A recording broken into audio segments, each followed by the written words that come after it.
Means of increasing productivity, मतलब production की productivity को बढ़ाना, इंक्रीज करना। कब इंक्रीज करना है? विद द सेम इनपुट, यानी इनपुट जितना है ठीक उतना ही इनपुट पर मुझे आउटपुट क्या करनी है? बढ़ानी है। That is what increasing the productivity. Input बढ़ा देना और प्रोडक्टिविटी फिर बढ़ा देना, ये इसका मतलब नहीं है। मतलब ये है कि इनपुट अगर सेम है, उस सेम इनपुट पर हमें आउटपुट क्या करना है? बढ़ाना है। That is increasing productivity. Productivity बढ़ाने से डेफिनेटली क्वालिटी भी अच्छी होती है, कस्टमर को कम दाम में प्रोडक्ट अवेलेबल होता है, कंपनी को भी बेनिफिट होती है।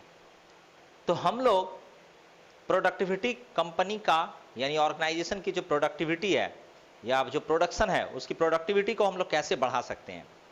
तो कुछ इंपॉर्टेंट टेक्निक्स है, जिसमें सबसे अगर पहला देख सकते हैं तो प्रॉपर हैंडलिंग ऑफ मटेरियल। तो proper handling of material means what?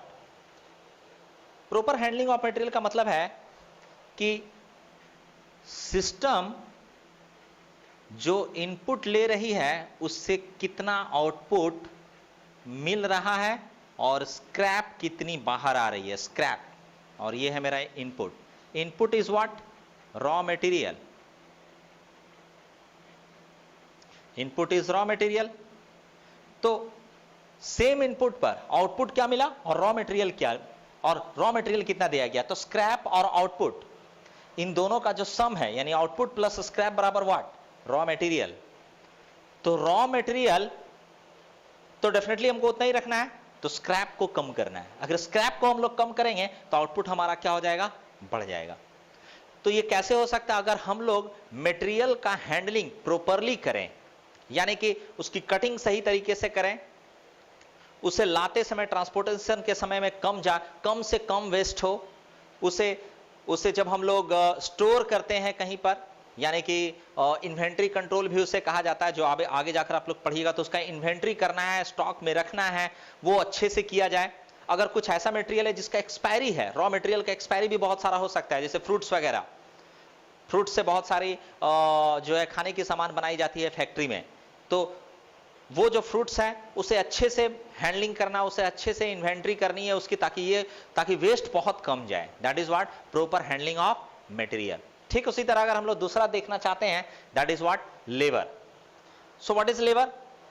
Labour actually main power है हमारा, यानी कि उसके थ्रू वर्क होगी। जो वर्किंग प्रोसेस है उसको करेगा कौन? Definitely labour. सो लेबर को अच्छे से वर्क करने के लिए समझाना है, ट्रेनिंग देनी है उन्हें। कहा जाता है कि किसी वर्क को हार्ड तरीके से करने से अच्छा क्या है? उसे स्मार्ट तरीके से किया जाए। स्मार्ट यानी कि कोई भी वर्क करनी है तो आपको कौन सा वे में करना है? स्मार्ट वे में करना है।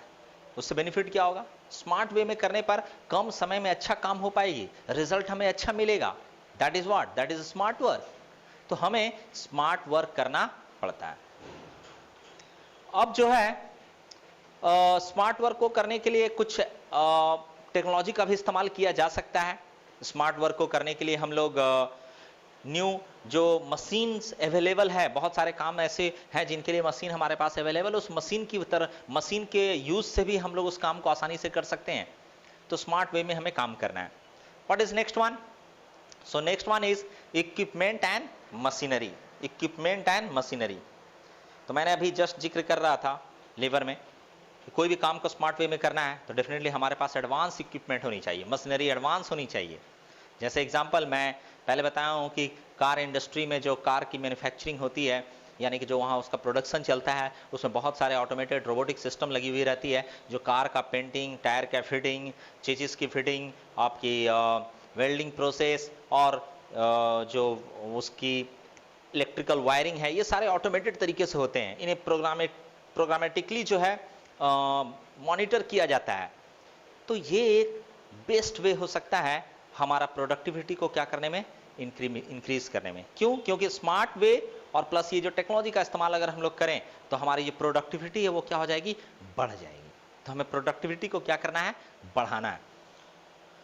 अभी जितनी भी फैक्ट्रीज है, अभी हम लोग जानते हैं कि इंडिया में बहुत सारे काम अभी चल रहे हैं, बहुत बहुत सारी ऐसी कंपनी जो है मतलब कि फॉरेन कंट्री में, मतलब अगर आप फॉरेन जाते हैं तो फॉरेन में बहुत सारे ऐसे प्रोडक्शन प्रोसेस चल रहे हैं जहां पर एडवांस टेक्नोलॉजी का इस्तेमाल किया जा रहा है। वो लोग कम समय में बहुत ज्यादा प्रोडक्ट हम लोग हमारे मतलब कि कंट्री से मतलब अपने प्रोडक्शन से निकाल कर हमारे कंट्री तक पहुंचा रहे हैं। उनको अच्छा कॉस्ट, हम लोग उसके लिए बहुत अच्छा कॉस्ट पे करते हैं, वो कॉस्ट उस कंपनी को जा रही है।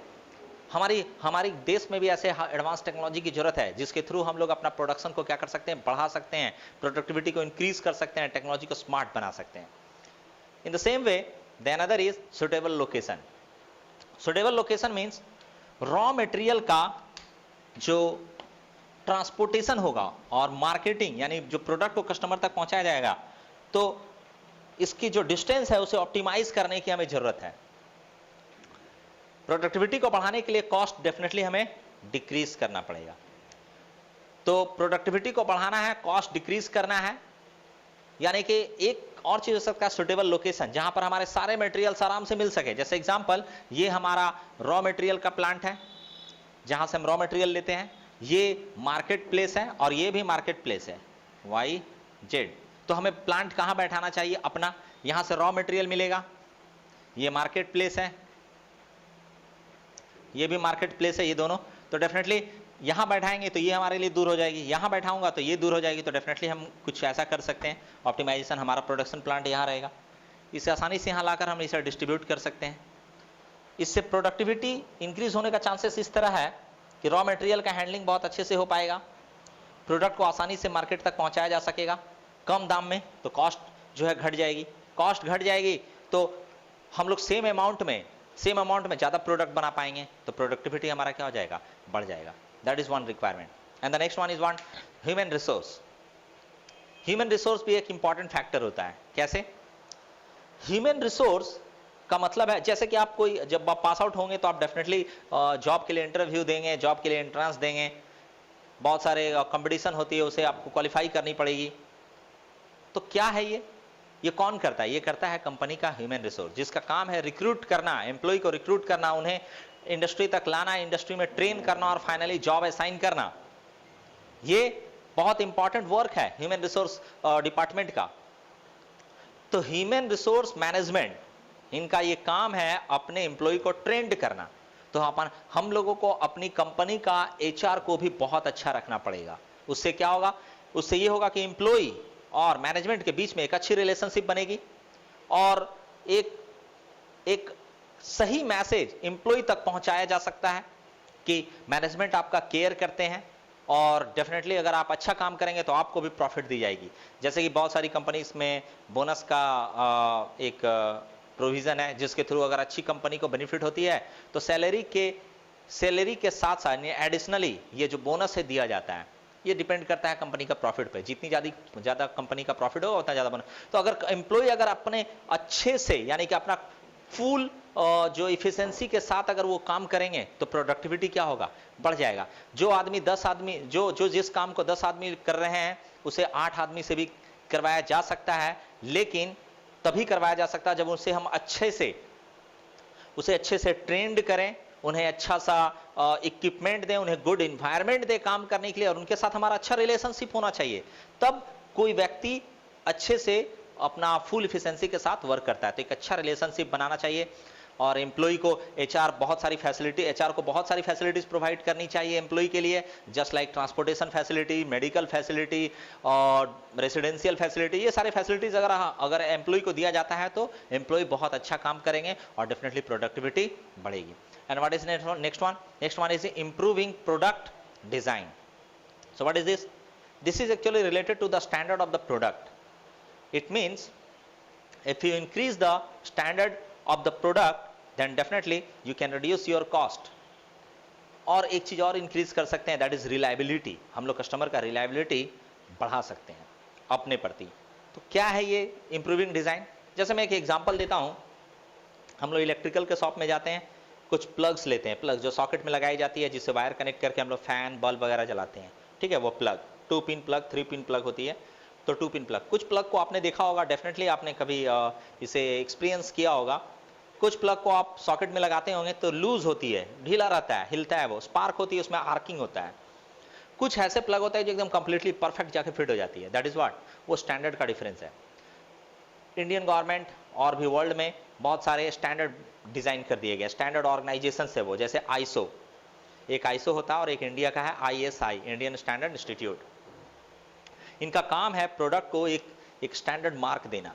अगर आपका प्रोडक्ट इंडिया आईएसआई मार्क के जो स्पेसिफिकेशन को अगर क्वालिफाई करती है या उसको फॉलो करती है तो आपको गवर्नमेंट आईएसआई मार्क देगी, उससे आप उस मार्क के साथ अपने प्रोडक्ट को बेच सकते हैं। तो आईएसआई मार्क के थ्रू क्या है, तो गवर्नमेंट ने कुछ, जैसे मैं प्लग का एग्जांपल बता रहा था, प्लग में क्यों कोई ढीला हो जाता है, क्योंकि वो लोग स्टैंडर्ड को फॉलो नहीं करते। एक पिन से दूसरे पिन, जो 2 पिन होता है उस पिन के बीच का डिस्टेंस कितना होना चाहिए, अगर सही मशीनरी का इस्तेमाल किया जाएगा, सही रोबोटिक सिस्टम की इस्तेमाल की जाएगी तो डेफिनेटली वो दोनों पिन का जो बीच का डिस्टेंस है उसको परफेक्ट रखा जा सकता है, और लूज होने की उसमें कोई क्वेश्चन ही नहीं है, एकदम वो बिल्कुल परफेक्ट बैठेगी। दैट इज व्हाट स्टैंडर्ड, यानी अपने प्रोडक्ट को स्टैंडर्ड देना है। अगर प्रोडक्ट को स्टैंडर्ड हम लोग नहीं देंगे तो मार्केट में बिकेगा नहीं, और अगर एक बार बिक गया तो कस्टमर जो खरीद लेगा उसे, और उसे अच्छी सर्विस नहीं मिलेगी तो नेक्स्ट टाइम डेफिनेटली वो दूसरे को कभी भी सजेस्ट नहीं करेंगे, कि उसे जाकर के कभी भी रिकमेंड नहीं करेंगे, खुद तो खरीदेंगे नहीं और दूसरों को भी रिकमेंड नहीं करेंगे। क्यों? क्योंकि हमने उन्हें सर्विस खराब दी। आप उन्हें सर्विस अच्छा दीजिए, तब वो दूसरों को क्या करेंगे, रिकमेंड करेंगे कि आप इसे यूज कीजिए। तो डेफिनेटली हमें अपने सर्विस और अपने प्रोडक्ट को क्या करना है, बहुत ही अच्छा रखना है, एक स्टैंडर्ड डिजाइन, एक स्टैंडर्ड उसको देना है, हर प्रोडक्ट को, एक सर्विस को भी स्टैंडर्ड देनी है, ताकि हमारे कस्टमर हमसे जुड़े रहें और हम उसे लॉन्ग लास्टिंग रिलेशनशिप बनाकर रख सकें और उन्हें अच्छी सर्विस दे सकें। तो ये सारी थी कि कैसे हम लोग प्रोडक्ट का जो प्रोडक्टिविटी है उसको हम लोग कैसे बढ़ा सकते हैं। Okay, thank you.